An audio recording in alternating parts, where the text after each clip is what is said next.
Assalamualaikum warahmatullahi wabarakatuh. Selamat bergabung kembali pada channel Sudarman Asih. Seperti yang saya sampaikan sebelumnya, hari ini kita akan membahas tentang perbedaan antara sentence, phrase atau frasa, dan clause atau clausa. Jadi kita akan membahas perbedaan antara kalimat, frasa, dan clausa. Baik, langsung saja. Iya. Jadi di sini kita bisa lihat, jadi dari segi definisi sendiri itu ketiganya sudah jelas berbeda antara kalimat, frasa maupun clausa. Di mana definisi dari frasa adalah a group of meaningful words without subject and verb. Ya, jadi jelas terdiri dari kumpulan kata, dan kumpulan kata itu sudah memiliki makna yang komplit ataupun jelas. Ya, hanya saja pada frasa tidak terdapat subjek dan verb. Ya, berbeda pada kalimat pada pembahasan sebelumnya di mana selain terdiri dari kumpulan kata, kalimat juga memiliki subjek, verb, dan memiliki makna yang komplit. Ya, sedangkan pada frasa hanya memiliki makna yang komplit, kumpulan kata, namun tidak memiliki subjek dan verb. Jadi perbedaannya di situ antara kalimat dengan frasa. Ya, jadi contohnya adalah a beautiful woman. Ya, jelas. Di sini kalau kita lihat terdiri dari kumpulan kata a beautiful woman, ada 3 kata di situ, a beautiful woman. Di mana kata a dan beautiful itu merupakan modifier atau penjelas, ya, yang menjelaskan woman. Nah, woman di sini adalah kata pokoknya. Ya, jadi pada frasa tidak memiliki subject verb, tapi dia hanya memiliki head words dan modifier. Jadi head words-nya atau kata pokoknya adalah woman. Ya, sedangkan beautiful dan itu merupakan modifier atau penjelas dari kata woman.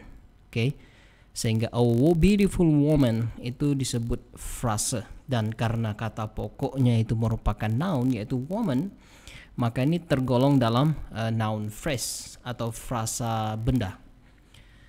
Lanjut contoh kedua, ya, a big round wooden table. Ya, lebih banyak kumpulan katanya nih. Kalau tadi cuma ada 3, yang ini ada 5. Ya, a big round wooden table. Ya, ini juga sama seperti yang pertama tadi.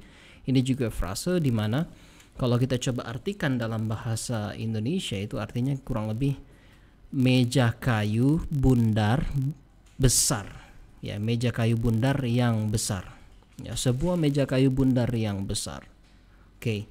Maknanya jelas, jelas terdiri dari kumpulan kata. Hanya saja tidak ada subjek dan tidak ada kata kerja, ya, pada kumpulan kata ini, sehingga dia tidak termasuk kalimat, tapi termasuk dalam frasa. Dan frasa karena dia kata pokoknya adalah table, dan table itu adalah kata benda, maka ini juga disebut sebagai noun phrase, dan noun phrase bisa berfungsi sebagai subjek dalam kalimat. Lanjut kita lihat yang contoh ketiga, the loudly crying baby. Sama, kata pokoknya juga merupakan noun, sehingga ini merupakan noun phrase. Ya, noun phrase bisa menjadi subjek pada sebuah kalimat. Kata baby itu dijelaskan oleh kata crying. Ya, jadi baby yang mana? Baby yang menangis. Dan kata crying di sini dijelaskan oleh adverb. Ya, loudly. Ya, loudly. Menangis yang seperti apa? Menangis yang sangat kencang. Ya, the sebagai artikel, ya, untuk kata baby. Jadi the loudly crying baby, baby yang menangis dengan keras. Ya, bayi yang menangis dengan keras. Ini juga noun phrase dan bisa menjadi subjek pada kalimat. Jadi jelas ya perbedaan antara frase dengan sentence, di mana pada sentence ya ada subjek dan verbnya, namun pada frase meskipun dia terdiri dari kumpulan kata dan memiliki makna yang komplit, tapi dia tidak memiliki subjek dan verb. Baik, sekarang kita coba lihat perbedaan antara clausa dengan sentence. Ya, kalau clausa itu sendiri itu diklasifikasikan menjadi 2. Ya, dalam bahasa Indonesia juga seperti itu. Ada yang disebut anak kalimat, ada yang disebut induk kalimat. Tapi dalam bahasa Inggris tidak dikategorikan sebagai kalimat ya. Klausa dan kalimat itu berbeda. Oke.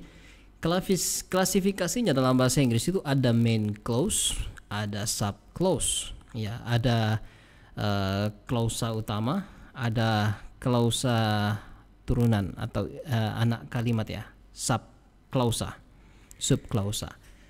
Oke, main clause sendiri ya itu sama seperti sentence. Jadi main clause itu juga merupakan sentence karena dia terdiri dari subject dan verbs. Ya, kumpulan kata terdiri dari subject dan verbs. Kemudian memiliki makna yang komplit. Nah, itu main clause. Ya, jadi makanya orang mengatakan sentence sudah pasti clause, tapi clause belum tentu sentence. Nah, yang dimaksud itu kalau sentence sudah pasti clause itu adalah main clause-nya. Tapi clause belum tentu sentence karena kalau sub clause dia tidak termasuk dalam sentence. Kenapa?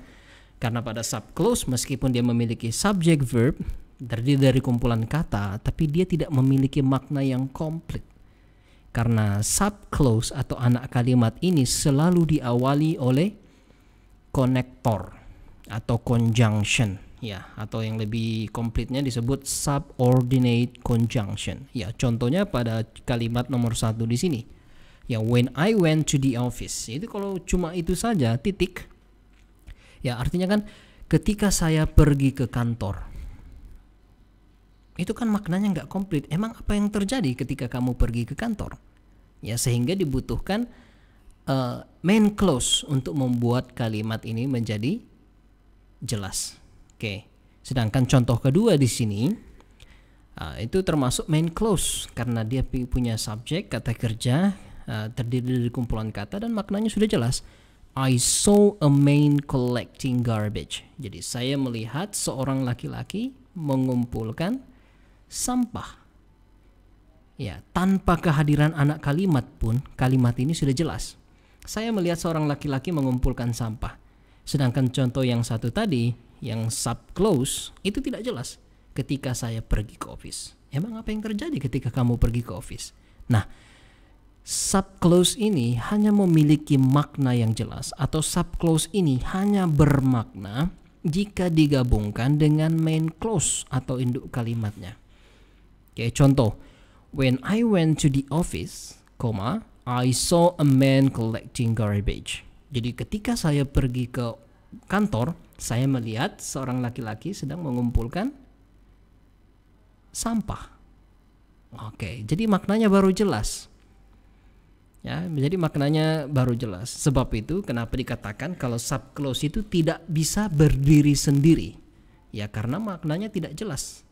Ya, dia hanya memiliki makna ketika dia digabungkan dengan induk kalimat atau main clause. Oke.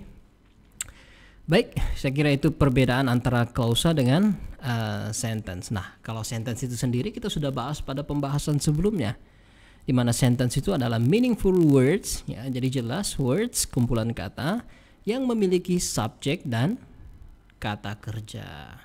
Oke, jadi ada subjek, ada kata kerjanya, kemudian maknanya itu tidak gantung, ya, komplit, atau dalam kata lain dia harus main clause. Ya, kalau sub clause tidak termasuk dalam kalimat.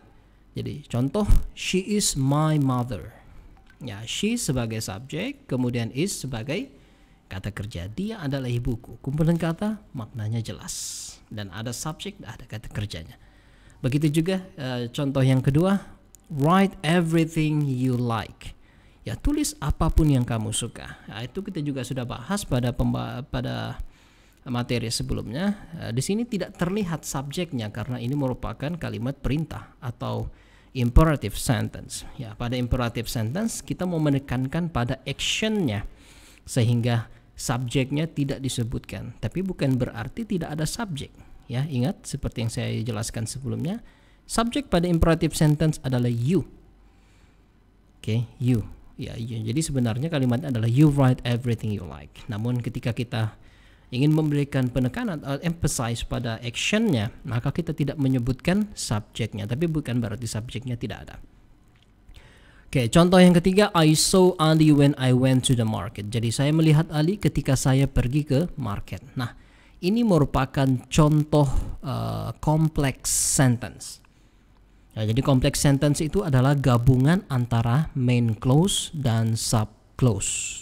Oke, kalau sub clause-nya tadi sendiri kan tidak dikategorikan sebagai kalimat. Tapi ketika dia ditambahkan dengan main clause, maka dia membentuk complex sentence. Ya, atau dalam bahasa Indonesia dikenal dengan istilah kalimat majmuk bertingkat.